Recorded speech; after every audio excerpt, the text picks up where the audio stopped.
Буцаа миний YouTube channel тавтаа морил. Өнөөдрийн бичлэгээр би тандарт нэг болсон явдлын тухай ярьж өгнө. Би энэ болсон явдлыг нэг сайтнаас үзэн. Тэгээ би энэ сайтыг энэ доор тавьчаа та нар өөрсдөө үзмээрээ л үзээрэй. Гэхдээ энэ шивэдэр болохоор зарим нь ойлгохгүй магадгүй. За хэдүүлээ шууд энэ болсон явдал руу орцгоё. 2017 оны 6 сарын 12-нд нэг охин ээж аавынх руугаа явсан гинэ. Хаалгалуу нь очоод төгссөн чинь хинч онгоолгоогүй. Хаалгыг онгоолгоод үзсэн чинь хаалга нь чоожтой биш байсан. Охин нь байшин руу орсон чинь алтгооных нь ус нь онгорхойхыг сонссон. Баруун тишээ харсан чинь ээж аав нь газар өгцөн хөвтөжсэн. Ээж аав нь скотчоор орооцсон. Эргэн тойронд нь амар их цус байсан гинэ. Охин шоконд ороод тэгээд амар их ойрлж эхлээд тэгчмүүдтэй цагдаа дутсан. Цагдаа нар очоод байрын шалгаж эхэлсэн. Анзаарсан юм нь бол алуурчин хүн нь байшин руу хүчээр ороогүй. Энэ хоёр хөгшин хос энэ алуурчинг хаалга тайлж оруулсан байна гэж тодорхойлсон. Тэгээд галтгоонд бүх юм болсон гэдгийг бас тодорхойлсон. Энэ хоёр хосыг хоёулынгийн самтланд скотчоор хүлцэн байсан. Тэгчингүүтээ эмэгтэй нь ширээний доор ингээ унцсан хөвтөжсэн. Тэгээд эрэгтэй нь ширээнийх нь хажуу талд хөвтөжсэн гинэ. Нүүр гар хоёрын амар чангаар скотчдсан байсан. Тэгээд бараг хин гэдгийг нь харахааргүй ингээд их скотчдсан байсан. Амсгалж чадахгүй тэгээд скотчноос болоод өгсөн байж магадгүй гэж бодсон. Амар чанга скотч байсан болохоор тэгээд цагдаа нарын бас өөр бодсон юм бол хоёр хүн алуулсан юм чинь хоёроос дээш ингээ алуурчин байх магадaltaй. Яг бол хоёр хүний нэг хүн алхаад жоо хэцүү. Тийм болохоор хоёроос дээш алуурчин хайж эхэлсэн. Тэгээд бас нэг өөр анзаарсан юм нь бол галтгоон дотор бүх юм нь болсон байсан. Тэр нь юу гэсэн үг гэвэл бус өрөөнүүд нь цэвэрхэн, юу живдлээгүй, тэгээд баг хүрээгүй байсан. Тэгээд их ихтэй иймэрхүү гэмт хэрэг болонгууд алуурчин алуулсан хүмүүсийн дунд ямар нэг холбоо байх хэрэгтэй байдаг. Биний таньдаг ч юм уу, эсвэл цуг ажилтдаг, эсвэл харсан ч юм уу, цуг нэг газар амьдардаг хүмүүс ялангуяа байдаг гинэ. Тэгээд хамгийн түрүүнд цагдаа нар хүүхдүүдээс нь байцаалт авсан.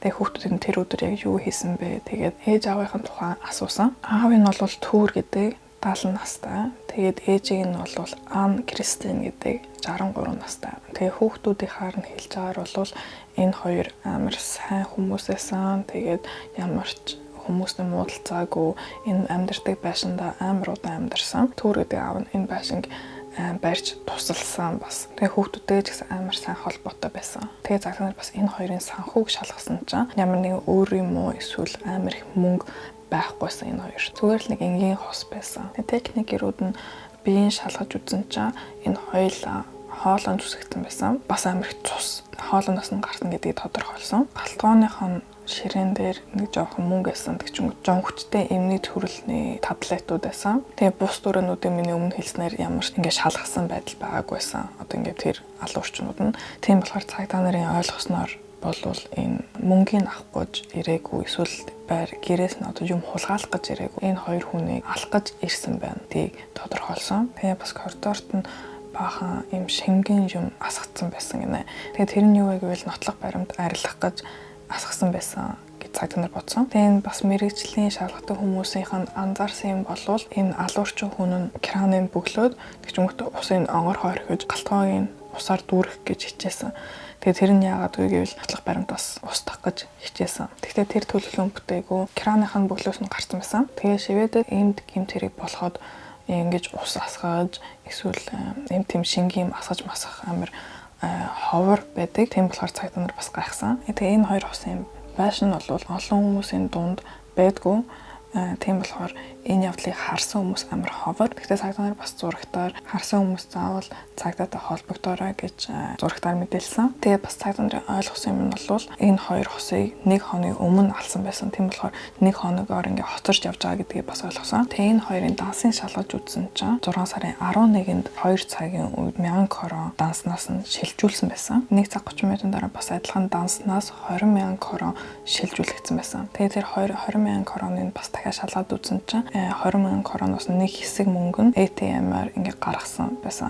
Тэгээ тэр газар нь бол энэ хоёрын байшингийн нэг хэдэн милийн цаана байдаг газар Боренсберг гэдэг хэлж 15,000 короныг гаргаж авсан байна. Тэгээ цагдаа нар энэ картныхан одоо кодын зөв хийсэн байна уугүй юу гэж харсан чинь кодыг нь бүх удаадаа ингээд зөв хийсэн байна. Тэгээ шивэдэн баг бүх ATM дээр камер байдаг. Тэгээ цагдаа нар тэр камерын шалгаж үзсэн чинь яг энэ газрынхан ATM-ийн камер эвдэрсэн байсан яг энэ үед.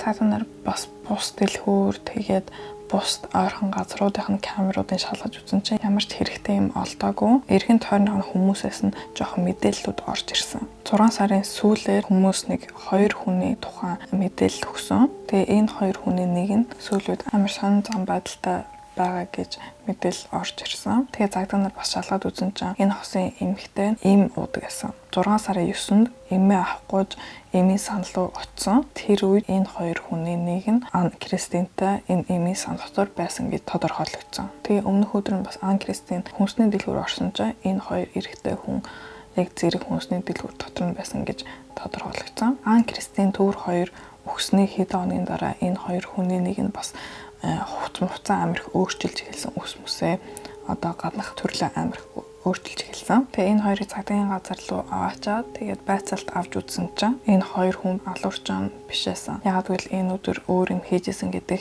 юм нотлох баримтайсан. Тэгээ цагдаа нар буцаад ямар ч хижигдэнгүй болсон. Энэ мэрэгжлийн техникэрүүд нь байрын дахиад илүү их шалгаж үзсэн чинь нэг гутлын мөр олцсон. Тэр гутлынхаа мөр байшингаас одоо гарч ах чиглэлээр байсан. Тэгээд нэг өөр юм болсон. Тэр нь юу вэ гэвэл бууны сум байсан. Одоо юм тоглоомын бууны сум гэх юм уу. Тэгээд түүрийн бас яг хөлнийхэн скотчныхан тэр хавцаа нэг DNA олцсон. Тэгээ энэ DNA-гийн хариултуудыг рестерт хийгээд үзсэн чинь ямар ч юм таарсан тохирсон хүн олдоогүй. Тэгээ түүрийн бас яг толгойн тэндээс скотчны хэсгийг шалгаад үзсэн чинь нэг цэнхээр пластан юм байсан. Тэгээ тэрийг цагдаа нар юу гэж бодсон бэ гэвэл ийм пластан бэйлийн нэг удаагийн бэйл байсан. Тэгээ тэр жижигхэн пласт бэйлийн доторх хэсгийг үзсэн чинь дотор нь бас нэг DNA олцсон. Тэгээ энэ DNA-г тэр хөлнийх нь хажуудаас DNA-той шалгаад үзсэн чинь адилхан DNA байсан. Тэгээ DNA регистр байхгүйсэн болохоор цагдаа нар заавал хүмүүсээс DNA ингээд авах хэрэгтэй. Тэр хүнийг олохын тулд тэгээ цагдаа нар хамгийн түрүүнд эргэн тойрныхон тэгээд ойрхон амьдардаг хүмүүсээс нэм DNA тест авч эхэлсэн. Нэлээд их DNA тест аваад тэгээ ямар хариу гарахгүйсэн болохоор цагдаа нар энэ алуурчин хүн тэгээд энэ 2 хос ямар ч холбоогүй дундаа ямар ч холбоогүй байсан байна гэдгийг ойлгосон. Тэгээ юу гэсэн үг вэ гэвэл алсан хүн нь холбоогүй юм чинь хаан чамаагүй амьдардаг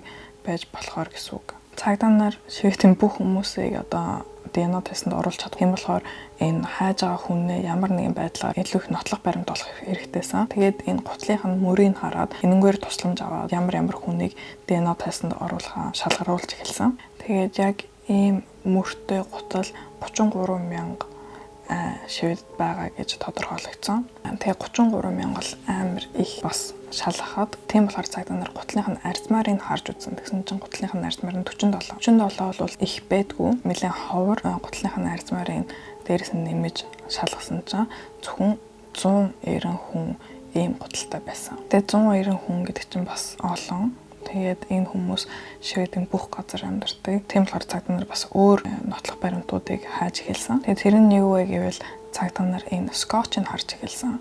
Тэгээд энэ скотчийг энэ алсан хүн нь бол өөрөө гаднаас авчирч гэрлэн орсон гэж тодорхойлогдсон. Энэ скотчийг тэгээд цагдаа нар хаанаас худалдаж авсан, ямар скотч гэдэг мэдхийг хичээсэн. Тэгээд тэрийг мэдэх юм бол ямар хүн худалдаж авсныг мэдэх магадaltaй. Энэ скотч нь бол амар хүчтэй скотч. Саарл өнгөтэй амар олон газар ийм скотчийг зардаг 30 газраас нэг төрлийн скотчнуудыг аваад шалгаж үзсэн. Тэгээ мэрэгжлийн хүмүүсүүд нь энэ скотчийг амар сайнаар шалгаж үзээд жишээ нь одоо хэдэн утастай байна, дотроо утас нь аль тийшээгээ явж гин, тэгээд яаж хийгдсэн бэ гэдэг бүх юмнуудыг шалгаад тэгээд аль газраас авсныг нь тодорхойлсон. Бэл тема гэдэг газар дэлгүүрээс энэ скотчийг авсан байсан. Тэгээ энэ дэлгүүр шведийн бараг хамгийн энгийн газар. Тийм болохоор яг энэ скотчийг энэ газраас хэн худалдаж авсныг нь мэдээд амар хэцүү. Гэхдээ энэ алуурчин нас нэг хар скотч хэрэглэсэн. Тэгээ цагдаа нар энэ хар скотч, саарл скотч хоёрыг зэрэг энэ газраас авсан байж магадгүй гэж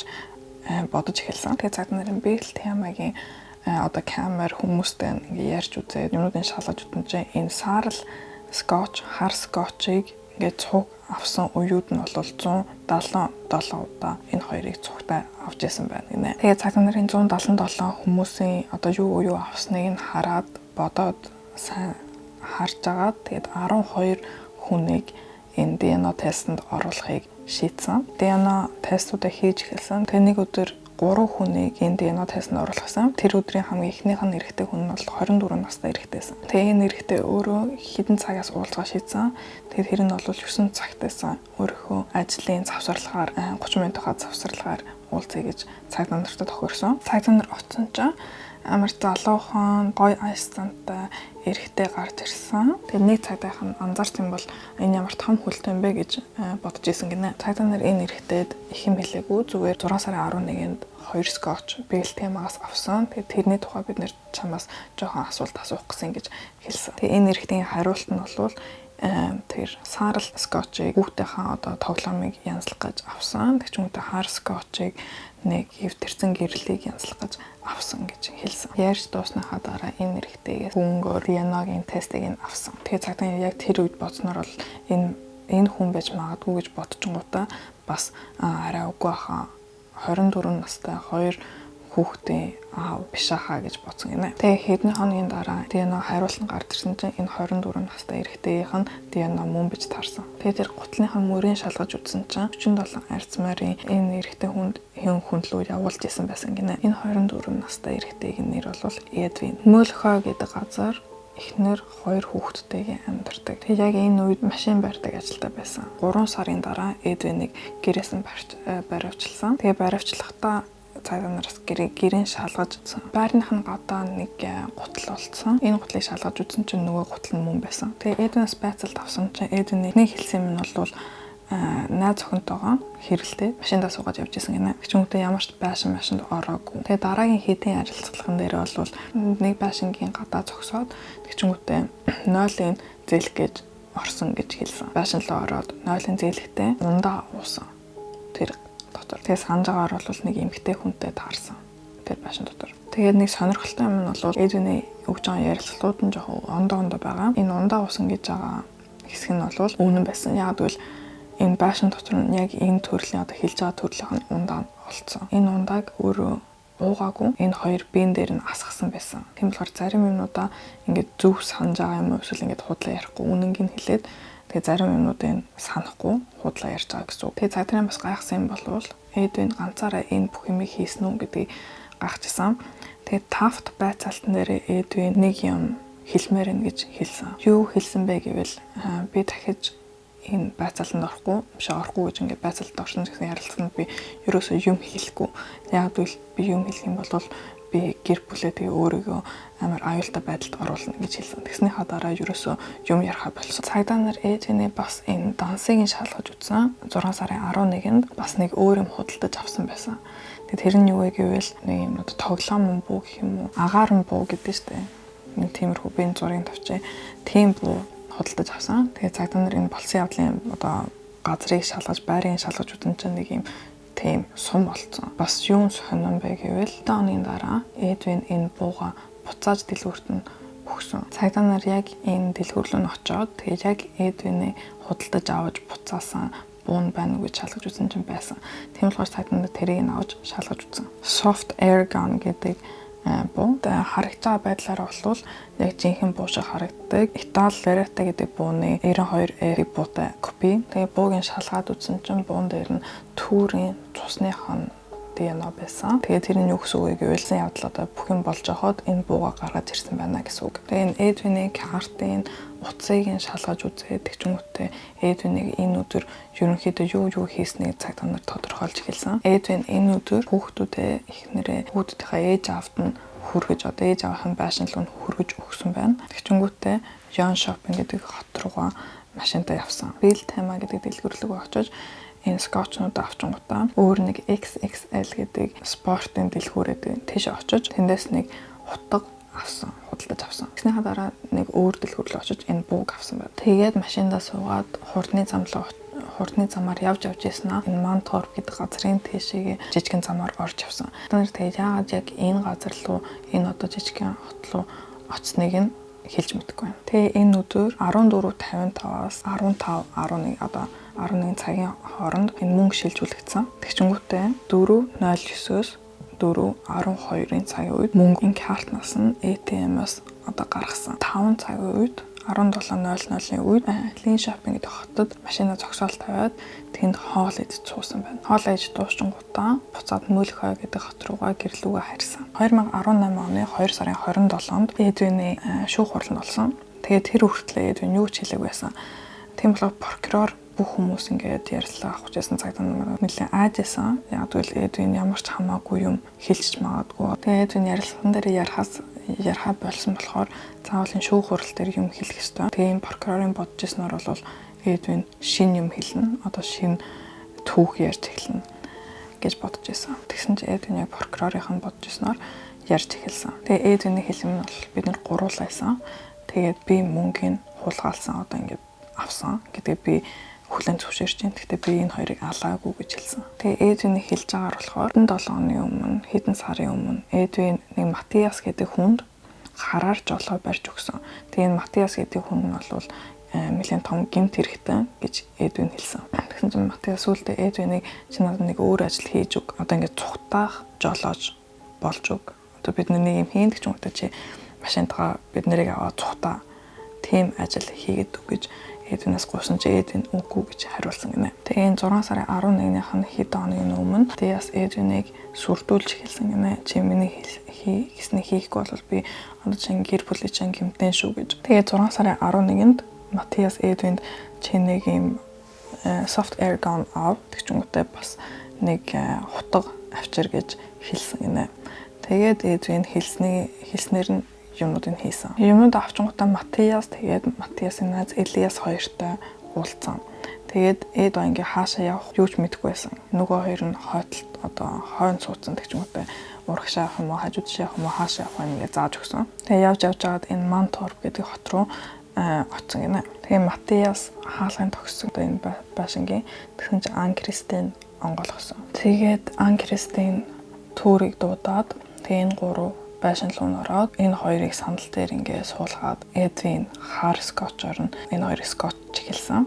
Тэгээ нөгөө хүн саарл скотчоор нь скотч эхэлсэн гинэ. Тэгсэн чинь нөгөө хоёр нь Эдвинийг амныхан тэр одоо амыгийн скотчд тэгтээ хамрын скотч болохгүй гэж хэлсэн гинэ. Тэгээд скотчжсэн чинь Эдвиний бэлэгийнх нь эрхийн урууных нь тэр хэсэг скотчнд нь алдаад одоо скотч гэсэн байсан гинэ. Тэрийг анзаарчгуудаа Эдвин скотч нөгөө хүндээ өгөө тэгээд нөгөө хүн скотч хэлсэн гинэ. Матиас Эдвинийг за тэгвэл чи одоо яв картнаас нь мөнгө гар гэж хэлсэн. Тэгээд Эдвин тэр байшингаас гарч явсан. Тэгээ Эдвиний хэлж байгаагаар болохоор бид нар дээрмт гэж оцсон. Гэхдээ намайг тэндээс явхад энэ хоёр амьд байсан гэж энэ шүүх хурал дээр хэлсэн. Тэр мөнгөний гаргачмуудаа хоолнд орсон. Тэгээ нөгөө хоёр нь ерөөсөө Эдвинлээ холбогдохгүй байхаар нь буцаа гэрлүүгээ явсан гэж Эдвин хэлсэн. Тэгээ дараагийн өдөр Матиас Элиас хоёртой Эдвин уулзсан. Эдвинд тэр бууг нь буцааж өгөөд гутал өгсөн гинэ. Тэгээ хэд оны дараа Эдвин сонин дээрээс энэ хоёр хөгшин хос өгсөн байна гэдгийг уншсан. Тэгээ яагаад Эдвин цагдаа руу очиж хэлээгүй гэвэл хэлэх юм бол илүү их аюулд орно гэж бодоод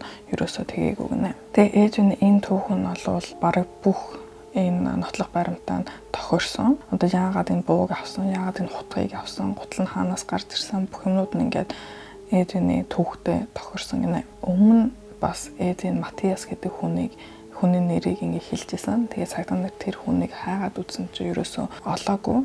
Тэгээ энэ Эдвиний түүх нь бол яг өмнө худлаа гэдэг нь хинч мэдгүй. Яг үл ямар ч нотлох баримт эсвэл хүнийх нь нэр хаана байсан, яасан, ийсэн гэдгийг харж болохооргүй байсан. Тэгээ прокурорын нь хэлж байгаа болохоор Эдвин ерөөсөө өмнөх ярилцлаган дээр ингээд айсан шинж үзүүлээгүй. Тэгээ энэ бас шүүх хурал дээр ч гэсэн ингэж ерөөс айсан санаа зовсон шинж хязгаарч үзүүлж байгаагүй. Яг энэ байдалд прокурорын нь хийсэн юм нь бол Эдвиний хэлж байгаа түүхийнх нь одоо хэсгүүдийн үнэн байна уу, худлаа байна уу гэд ямар нэгэн нотлох баримт холбож болохоор байна уу гэдгийг үзсэн. Тэгээд прокурор нь асуусан байна л да. За тэгвэл чамд тэр одоо гутлыг дараагийн өдөр нь өгсөн болвол чи яг тэр одоо байшин дотор нь ямар гутлан өссөн байсан бэ гэж асуусан. Тэгсэн чинь нэг ногоон пүүд өмсөн байсан гэж хариулсан. Тэгээ прокурор нь чи нөө баривчлахтаа өмссөн байсан гутлуу гэж асуусан чинь тийм гэж хариулсан. Тэгээ энэ богинохон хугацааны дотор цагдаа нар гялс энэ ногоон пүүзийг шалгаж үзэн гинэ. Тэгээ энэ ногоон пүүзийг шалгаж үзэн чинь Эдвин энэ ногоон пүүзээ энэ болсон явдлын хэдэн 7 хоногийн дараа худалдаж авсан байсан. Юу гэсэн үг гэвэл Эдвин худлаа ирчихсэн. Тийм болохоор 3-7 хоногийн дараа нь авсан юм чинь яг энэ болсон явдалд Эдвин энэ пүүзийг өмсөг байсан. Тэгээ цагаан бас нэг өөр юм шалгаж үзсэн. Тэр нь бол ганцаараа энэ хоёрыг скотч чадсан байна уу гэдгийг шалгаж үзсэн. Одоо цагаан нар өөртөө нэг хүн, хоёр хүнийг тийм чанга ингээд скотчоор боож чадхаар байна уу гэдгийг шалгаж үзсэн чинь болохоор байсан. Яагаад гэвэл Эдвин буутай байсан. Тэгээ буутай байх юм бол буугаараа сүрдүүлээд тэгээд скотч болохоор байсан гэж цагдаа нар тодорхойлсон. Тэгээ бүх баримтууд Эдвинийг ганцаараа хийсэн байна гэдгийг тодорхойлсон. Тэгээд Матиас гэдэг хүнийг хайж үзсэн чинь ерөөсөө тийм байгаагүй. Байшингийн дахиад шалгаад үзсэн чинь ганц л хүний мөр байсан. Гутлын мөр. Тэгээд бүх нотлох баримтууд Эдвинийг ганцаараа энэ хоёрыг алсан гэдэг байсан. Тэгээ Эдвинийг бас шалгаж үзсэн чинь өмнө Эдвин ингээд хүн алахыг хүсдэг, мөрөөддөг тиймэрхүү бодолтой байсан. Тэгэхдээ Эдвин хэлж байгаа болохоор тэрийгээ жоохондоо бодож исэн. Одоо жоохон бахта бодож байгаад том болоод тэгж бодохоо болсон. Одоо эмнэлэгт очиод тусламж авсан гэж хариулсан. Тийм магадгүй тийм бодлосоо болж Эдвин энэ хоёрыг алсан байх гэж цагдаа нар бодсон. Тэгээ бас Эдвинийг энэ болсон явдлын үед камерны цэвийн дуусчлаа. Тийм болохоор өөр камера бичлэгээ дуусгая. Тэгээ Эдвинийг яг энэ болсон явдлын үед ямар нэг сэтгэл зүйн хүчтэй байсан уу гэж шалгаж үзсэн чинь байгаагүй. Тэгээ яг шүүх хурал дээр энэ бүхнүүдийг ярьж байхад Эдвин бас ингэж хэлсэн. Би ганцаараа энэ бүх юмыг хийгээд одоо энэ төлөвлөлөө гаргаж хийсэн бол би хизээч дараа нь одоо ресторанд очиж хоол идэ зүгээр суухгүй гэх юм зүгээр юм шиг гэрлүү харихгүйсэн.